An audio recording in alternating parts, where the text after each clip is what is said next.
I'm going to talk about you tonight.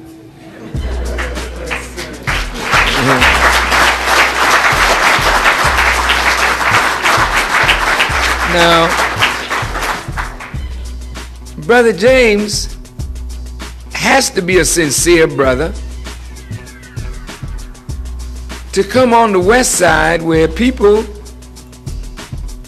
shy away, but brother will go right in the midst of the heart of our brothers who are at war with each other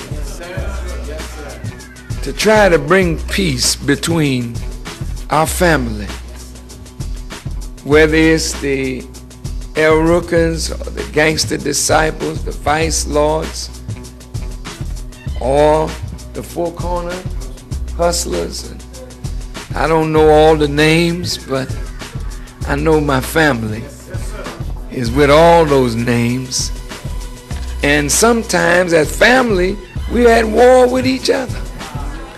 And you know how the enemy rejoices to see us killing each other and making our own neighborhood frightening places for our women and children to grow up in. It's very difficult to grow up in a battle zone.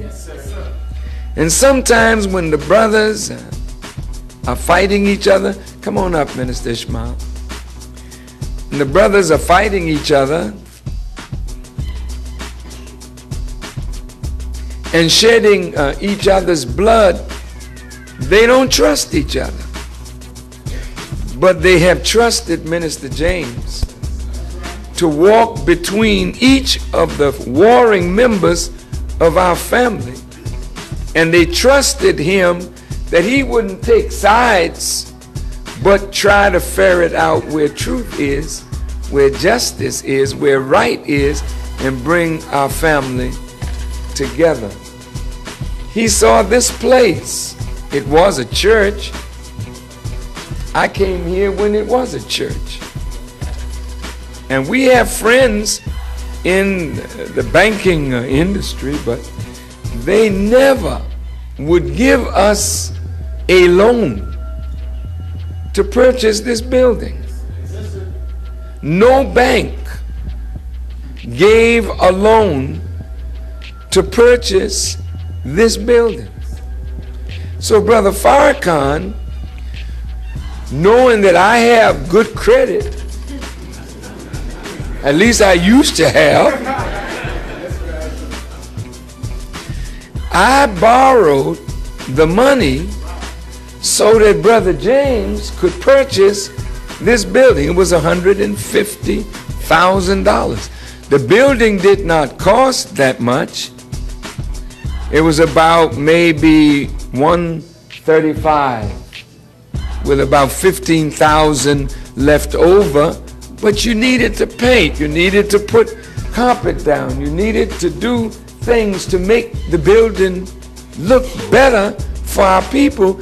So you all got the $150,000, all of it. And I signed, you know, hoping that your word would be bond so that they wouldn't come and attach me.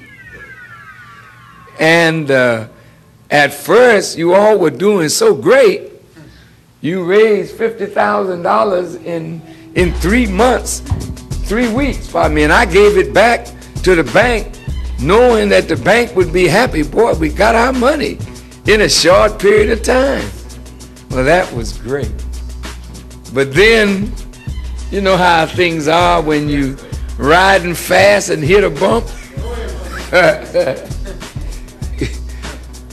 See, that kind of progress. Brother opened several businesses.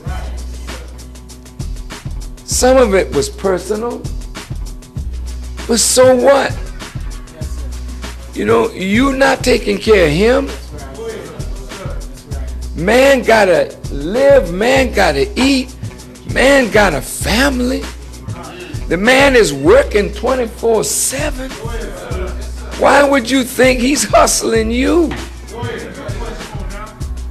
He's not a preacher. He's your brother. He's a warrior.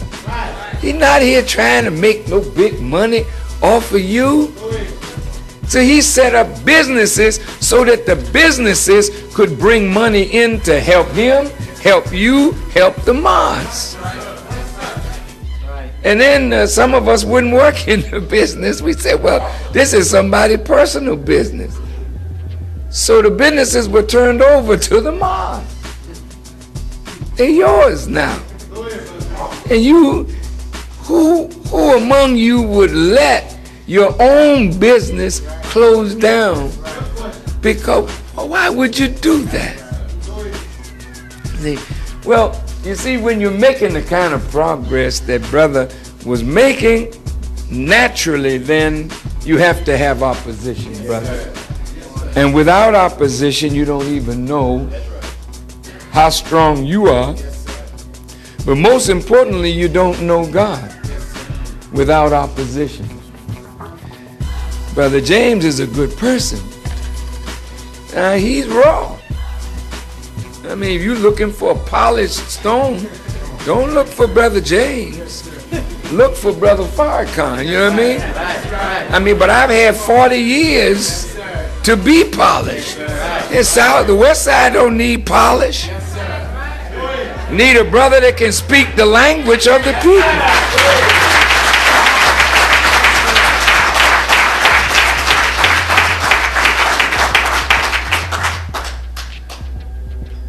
So I come to you with a polished statement. Y'all can understand me. I speak plain. But my brother, see, he rough. I mean, look at him. He's 240, 6'4". Well, you don't expect him to speak with a high voice, do you? You got something like that around here, but he ain't that. He's 240 pounds, a Muslim man. He loves our people, and he needs your help. He can't do it by himself. Sometimes you bring the worst out of somebody when they got to fight you to go make progress. See, and if you're not skilled at handling opposition, you'll be beating some of your best friends. Oh boy. So I'm glad I'm here, because I really want the West Side to overtake the South Side. I believe that you all are the best. In fact, I know it. I know that if the army of God is going to come up in Chicago, it's going to come up mainly the strong soldiers going to be from the West Side.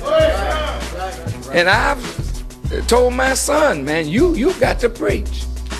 Come on over here in the projects, sit down, talk with these brothers, and get the army together. Because it's time for the black man to rise and take his place.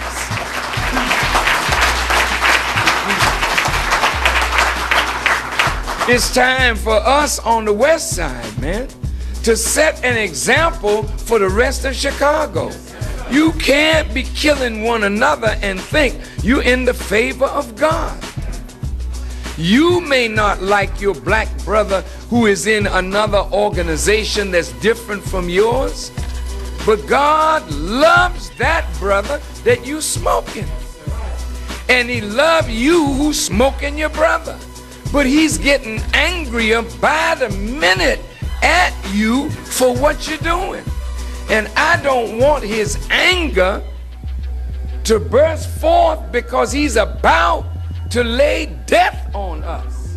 I'm going to tell you what's about to throw down, then you can do what you want to do.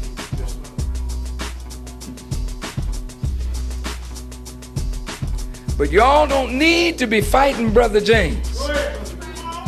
You all need to be uniting with Brother James to fight the enemy. There's no doubt that Brother James needs polish and correction and all of that. He needs that. But that's what I'm here for. But I'm not going to let you destroy the man before the man can become the giant that God has made him to be.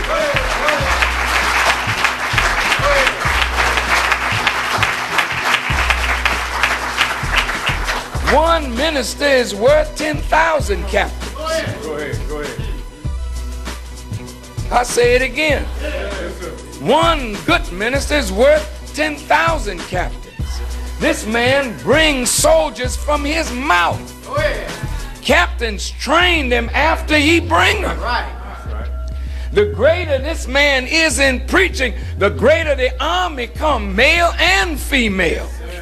We are an army of righteousness trying to recapture our people from the 400 years of suffering under white supremacy. White supremacy masked itself as religion. White supremacy masked its face as education, as justice system, as an economic system.